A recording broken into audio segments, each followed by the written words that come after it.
आप सबको गोपाला जी का नमन। देखिए, आज हम लोग नूतन आंग्ल वर्ष के उपलक्ष्य में एक दूसरे तरीके से एक यहाँ पे जो कार्यक्रम करने जा रहे हैं, श्री यंत्र की साधना। हम चक्र तीर्थ में आए हुए हैं। ये एक ऐसा तीर्थ जो अब तक ये अछूता है, छुपा हुआ है। उसके बहुत सारे कारण हैं। बहुत सारे लोगों को जिज्ञासा होगी कि चक्र तीर्थ है क्या। तो ये हमारे महाराज जी, यहाँ के हमारे पुरोहित मंदिर के, ये हमारे इनका सारा श्रेय है जो इन्होंने इतना भव्य कार्यक्रम यहाँ पे आयोजित किया है। ये आप देख ही रहे हैं। हम इनसे जानना चाहेंगे चक्र तीर्थ के बारे में केवल और केवल 2 शब्द हमें सूक्ष्म में बताएं, ताकि दुनिया में संदेश जाए। और इसके वीडियोस तो हम दिखाएंगे। फिर इसमें क्या है महाराज जी, आप बताएंगे चक्र तीर्थ के बारे में 2 मिनट में। नैमिषारण्य वो जगह है, नैमिषारण्य वो स्थान है जिसका चयन महर्षियों ने 88,000 महर्षियों ने सतयुग में किया था। मानव के कल्याणार्थ की कामना से 88,000 महर्षियों ने ब्रह्मा जी से ऐसा प्रश्न किया कि हमको कोई ऐसी पवित्र धरा बतलाओ जिधर में हम तप, यज्ञ, पूजन, ध्यान करें, हमारे उस यज्ञ में कोई बाधा न उत्पन्न हो और ये जो मेरा मन है ये रुक जाए।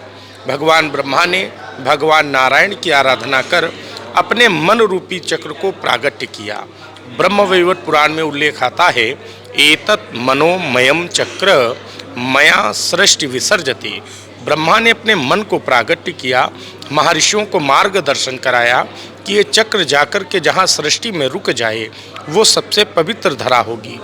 ये चक्र भारतवर्ष में 7 आरण्य, आरण्य मीन्स वन, जैसे जम्बुकारण्य, भद्रकारण्य आदि नैमिषारण्य, वो चक्र इस नैमिषारण्य में आकर के रुक जाता है। ऐते नैमिष मंडले, पूर्व पश्चिम उत्तर दक्षिण आप लोग बैठ करके तपस्या करें। महर्षियों ने यहाँ पर हजारों वर्ष बैठ करके तपस्या करने के बाद, तप करने के बाद में यहाँ पर महर्षियों ने हजारों वर्ष तपस्या करने के उपरांत 1000 वर्ष तक जो पीछे में तीर्थ बना हुआ है वो प्राचीन समय में यज्ञ कुंड था। महर्षियों ने वहाँ पर 1000 वर्ष तक यज्ञ किया, ऐसा भागवत जी में उल्लेख आता है।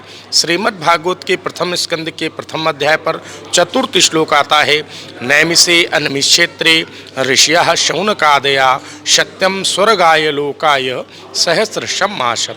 1000 वर्ष यज्ञ करने के उपरांत वो चक्र जो महर्षियों ने यज्ञ किया था उसका धुआं उस चक्र में जाकर के जब टच हुआ तो उसकी नैमी कहते हैं धुरी को, वो चक्र की धुरी इस यज्ञ में गिर गई। गिरने के बाद उसने पृथ्वी के 6.5 भाग तोड़ दिए, उसी से जल का उद्गम हो गया। महर्षियों ने आदिशक्ति माँ ललिता देवी का आवाहन किया। देवी भागवत में उल्लेख आता है, वाणारस्याम विशालाक्षी प्रयागे ललिता देवी नैमिषे च लिंग धारणी। आदिशक्ति ने इसकी शिखा को पकड़ के 6.5 पाताल पर रोक दिया। आज भी जल ये पाताल से आता है।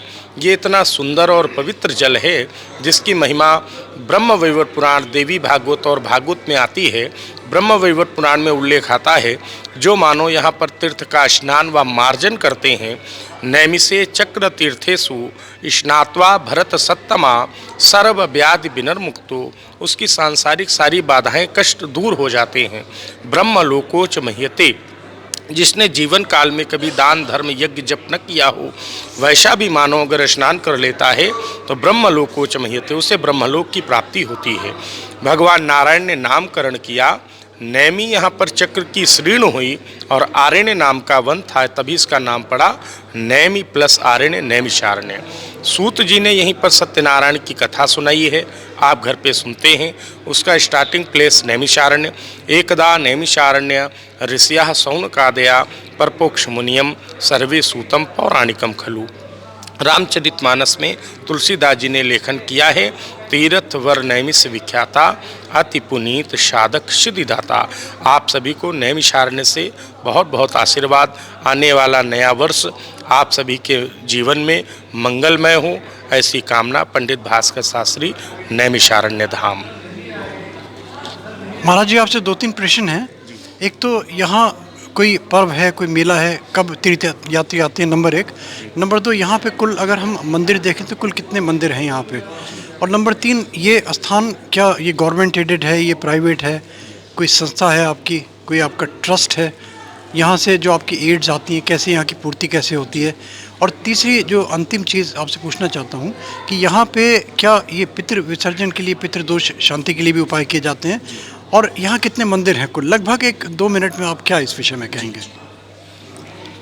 ये नैमिषारण्य जो कि स्कंद पुराण में आता है कि प्रथमम नैमिषम चक्र तीर्थम च पुष्करम अन्येषाम चौतीर्थानाम संख्या नस्ति महितले। इस पृथ्वी मंडल के ऊपर जितने भी तीर्थ हैं वह समस्त तीर्थ नैमिषारण्य में विराजमान हैं। ये श्रीमद् भागवत में इसका उल्लेख आता है कि महर्षि दधीच जी की आप लोग कथा अभी तक आपने सुना होगा भागवत में कि दधीच जिन्होंने अपनी अस्थियों का दान किया, अपनी अस्थियों को दही नमक लगा कर के सुरा नाम की गऊ को चटवाया, उन्हीं की हड्डियों से वज्र, पेनाक, गांडीव, चूर्ण जैसे वज्रों का निर्माण हुआ।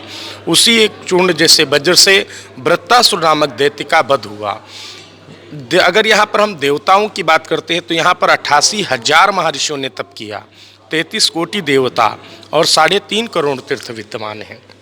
दूसरा, ये सरकार के अंडर में है नैमिषारण्य। हमारे माननीय योगी मोदी जी नैमिषारण्य को अभी विकास की ओर ले जा रहे हैं। हम ब्राह्मणों की जीविका यहाँ पर आने वाले यात्रियों से चलती है। हमारा कोई ट्रस्ट नहीं है। हम लोगों को जो दान के रूप में मिलता है उसी से हमारा जीवन पार्जन होता है, उसी से हमारे परिवार की व्यवस्थाएं चलती हैं।